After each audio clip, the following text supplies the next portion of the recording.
अस्सलाम वालेकुम friends. SIM भी अपनी गलती की इस्लाह करते हुए मीरब को मनाने कराची जाने का फ़ैसला करता है, मगर वो घर में किसी को नहीं बताता, इवन के माँ बेगम को भी नहीं बताता। और दूसरी तरफ मीरब के फ्रेंड्स यानी सबा और रोहेल को जब मीरब के कराची में होने का पता चलता है तो वो उससे मिलने पे इसरार करते हैं। रोहेल मीरब को देखकर कहता है कि अच्छा हुआ तुम आ गई, बहुत सी बातें करनी है तुमसे, चलो आओ कहीं बैठ के बातें करते हैं।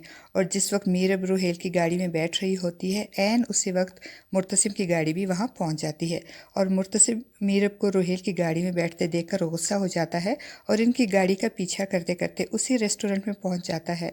वो गया तो मीरब से बात करने और उसे मनाने था, मगर मीरब को रोहेल के साथ बैठे देखकर बिना बात किए पलटने लगता है, तो मीरब इसको देखकर उसके पीछे चली जाती है।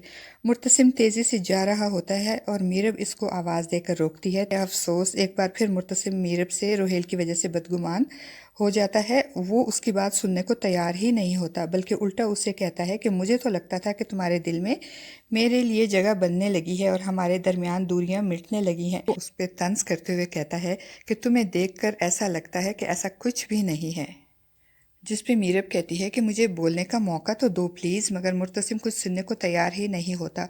वो उसे कहता है कि कुछ मत कहो मीरब, सबके सामने तुमने मुझे शर्मिंदा किया है। और एक बार फिर मीरब को सुने बगैर मुर्तसिम अपने दिल में मीरब की तरफ से मज़ीद बदगुमानियाँ लेकर चला जाता है और मीरब मुंह देखती रह जाती है।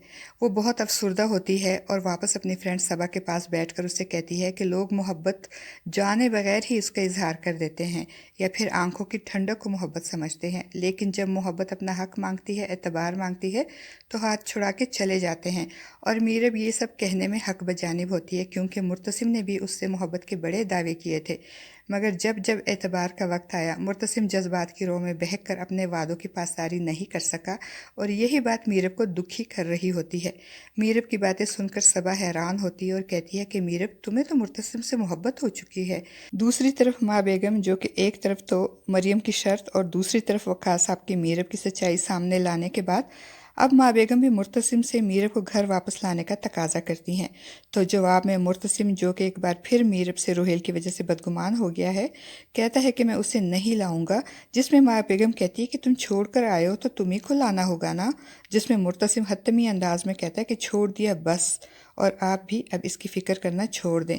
माँ बेगम ये सुनकर परेशान हो जाती हैं, जबकि हया, जो कि पास पास में खड़ी पानी पीने के बहाने इनकी बातें सुनती है, वो जब मुर्तसिम के मुंह से मीरब को ना लाने की बातें सुनती है तो सुकून की सांस लेती है और बड़ी मखारी से अपनी स्कीम की कामयाबी पे मुस्कुराती है।